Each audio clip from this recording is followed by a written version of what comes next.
tonight for the first time in 10 years. Tonight, they meet the Philadelphia Eagles on Monday Night Football. Hello again, everyone. Frank Gifford along with Al Michaels and Dan Deerdorf, and we are back in Green Bay, and we are happy to be here. What a backdrop for a football game here in Green Bay, Wisconsin. And the Pack, of course, off to a great start last week. They pummeled their division opponent, the Tampa Bay Buccaneers, 34-3. They were 11-5 a year ago, went all the way to the NFC Championship game before they lost to Dallas, and they've improved this team by moving a few players around, picking up a couple of key players here and there, and they feel they can finally go back to the Super Bowl after nearly 30 years. The Philadelphia Eagles won't go easily into the night. They play for a tough coach named Ray Rhodes. He came in a year ago, took them to a 10-6 record. They too lost to Dallas in the playoffs, Al, and that's not the half of the similarities between these two teams. It's going to be a little interesting tonight hearing you just call the players back and forth. They moved around. Well, Ray Rhodes and Mike Holmgren have worked together for years. In fact, Ray was the defensive coordinator here for 2 years, and the two worked together in San Francisco for a number of years.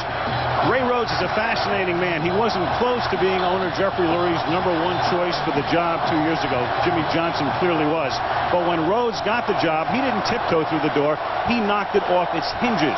There is not one assistant coach remaining from 2 years ago on the Philadelphia staff, and only 9 players on the 53-man roster played here a year and a half ago. So it's been a complete makeover, and he squeezed so much out of this team last year that Ray Rhodes was the National Football League's Coach of the Year. If they can win tonight and go 2-0 with 2 road victories and take undisputed possession of first place in the NFC East and knock off favored Green Bay, they will send a very serious statement to the rest of the National Football League. And Dan, tonight they face the Packers, not only a great team collectively, but maybe with as many superstars now as any team in the NFL. And they've assembled them slowly but surely. And by the way, how often is it that we can't hear each other speak over the noise of this crowd?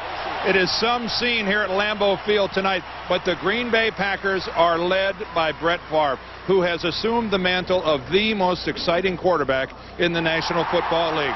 38 touchdowns last year. He's off to a great start this week in their opener last week. He goes off 20 of 27 with 4 touchdown passes and no interception. He is the leader of this offensive team, and they have tons of talent all over. Defensively, what a rare opportunity we have tonight to watch a sure Hall of Famer in Reggie White.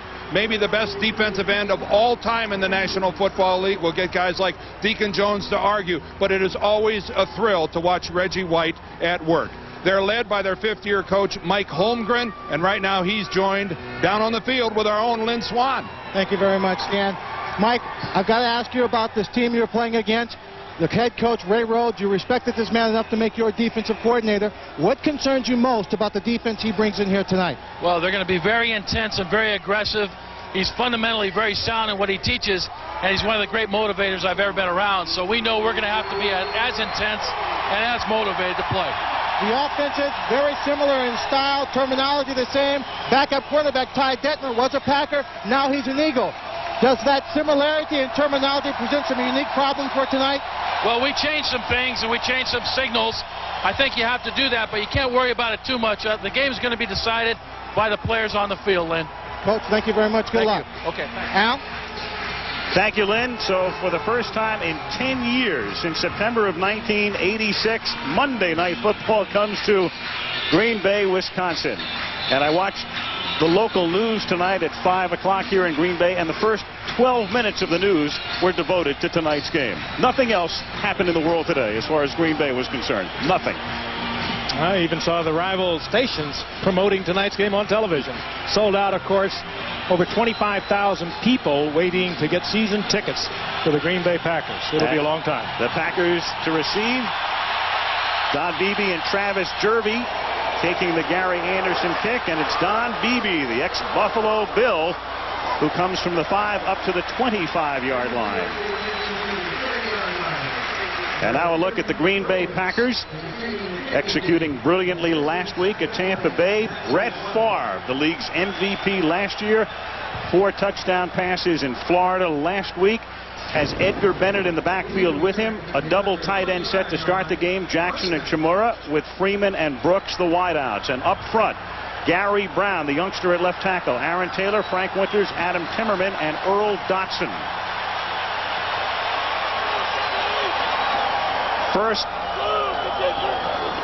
And 10 from the 25. The Eagles showing a 7-man front, and the pass is incomplete as he goes for Keith Jackson, the tight end who caught 3 touchdown passes last week, covered by an ex-Packer in James Willis. Now defensively, up front, William Fuller coming off another great year. Kevin Johnson and Red Hall the tackles, and Mike Mamula with a couple of sacks last week. Woodard, Willis, the ex-Packer, and William Thomas, who had 7 interceptions in '95. And in the secondary, they picked up Troy Vincent from Miami, the free agent. Taylor in his second year now. Zordich and Zolmol at safeties. 2nd and 10. Out of a 2-back set, Favre with time, and his second pass is high, intended for Antonio Freeman. So Brett is 0 for 2. Troy Vincent, good tight coverage. 3rd and 10. William Thomas, number 51, an outstanding linebacker for the Eagles. He can do so many things. 7 interceptions, as Al mentioned a year ago. So quick. He was in on the pass rush there, and he'll do that often. And that forced the early delivery by Favre, and that's what the Eagles want to do desperately. Get into Favre's face, put pressure on him, try to get him, if he's forced out of the pocket, to go to his left. 3rd down and 10 now from the 25-yard line. 4 wide receivers, all out into the pattern for Green Bay. Favre is 0 for his first 3, intended for Robert Brooks. So he aims passes in the direction of 3 different receivers, but doesn't connect, and it's 3 and out for the Pack. And he's over the top to all 3 receivers. All 3 of his passes a little high, and Frank, I think that's just a little excess adrenaline. As we mentioned, a long time since Monday night's been here. Good coverage on the part of the Eagles as well. Really fine coverage. They were right there. He had to throw it just on the fingertips, or he had to throw it over. Craig Hentrick, one of the best in the league. Good snap. Great kick. 60 yards to the 15-yard line, and Mark Say, the ex-Charger, with a flag thrown at the end of the play, takes it back to the 25. And our first penalty of the night, Bernie Kukar is the referee.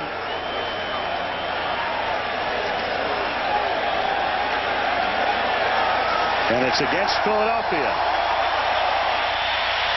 So Ray Rose will watch his team backed up even further. Illegal block in the back. Number 20 on the return team, on the run back.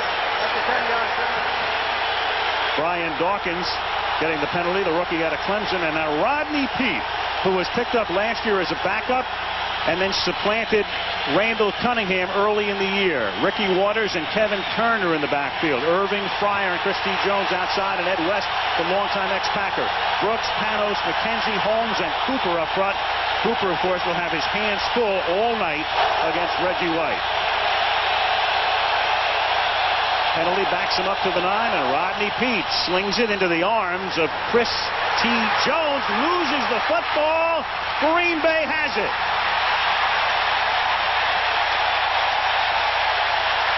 Doug Evans comes away with it. Well, I'll tell you, they did this against Washington over and over and over, and Doug Evans was waiting for that. But last week, Philadelphia turned it over 3 times and did not have a takeaway, and they got away with it. And tonight, a costly early turnover here. Evans reading it all the way. No fake whatsoever. It was just a slant in. They did it against Washington over and over. They come back with it, and they are well versed in that particular play, and he was right there, was Evans. Boy, that looked awfully close, though, to joint possession when they first hit the ground. There's no question that Evans took it away after they were on the ground. Here's Edgar Bennett now on first down, and Bennett gets run out of bounds by William Thomas. Last week, the Packers took the ball away 6 times, so that's already turnover number 7 this season for the Pack. Yeah, they were at a +4. They turned it over twice in Tampa for a net +4, and now they're +5 on the season. Just a perfect start for the Green Bay Packers defensively. Evans didn't get driven off the line of scrimmage at all by Jones, but watch this. There it is. Jones has the ball, but so does Evans. Both of these guys seem to have possession of the football when they hit the ground. It's after they're on the ground that it comes out with Evans holding it. And, of course, joint possession would go to the offensive receiver. Exactly right. So that's a call that could have gone the other way, could have gone Philadelphia's way. Second and 12. Favre is flushed out, looking, nobody open, and he's out of bounds at the 12-yard line, forced out by James Willis. Good coverage again as Troy Vincent locked up with Robert Brooks, and that was where Favre was trying to go to his receiver who a year ago had 102 receptions. But Troy Vincent makes a very different defense, having come from Miami, a Pro Bowl player and an excellent cover man, teaming with Bobby Taylor on the other side for the Eagles. Eagles are sporting some new duds. What do you think of their new uniforms there? I kind of like it. They're called Midnight Green Duds. Yeah, the old Kelly green is gone, and more of a 90s look here. Third down and 7 from the 12-yard line as Favre gets protected well, but the secondary really does a number. And Brett is forced out of bounds well shy of the first down, and will have to settle for a field goal attempt, again forced out by James Willis. So a great bit of secondary work by the Philadelphia Eagles, and the Green Bay Packers are forced to settle for a field goal attempt. Bit of victory for the defense for the Eagles. Green Bay is so good at getting in from inside the red zone and getting in for the touchdown. Yeah, Emmett Thomas, the defensive coordinator of the Eagles, has to be very pleased with that. On the road, to start with your backs against the goal line, to force Jackie to go to work is a huge victory. This will be a 29-yard attempt as you look at the Eagle assistant coaches. 29-yard attempt by Jackie with Hentrick holding it, and the kick is good. So they take the ball away from Christy Jones. The defense does its job, and they limit the Packers to 3. But Green Bay takes the early lead. 2:25 into the game in Green Bay. 3-0 Packers.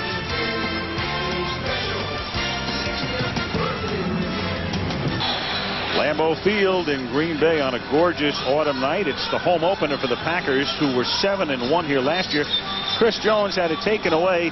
Officially, it's an interception for that man, Doug Evans, meaning that Jones never had possession of the ball. The interception leads to 3-0 Packers, and Jackie sends it skyward into the arms of Charlie Garner at the goal line, and the backup running back for Ricky Waters takes it up to the 18-yard line. Let's take a look right now at the defensive alignment for the Green Bay Packers, and they are bookended by two great ones. Reggie White on the left side, Sean Jones on the right, with Santana Dotson, the ex-Buccaneer, and Gilbert Brown in the middle. Simmons, Kuntz, and Williams are the linebackers. And then an outstanding secondary, the budding star Newsome with Evans, who had the interception.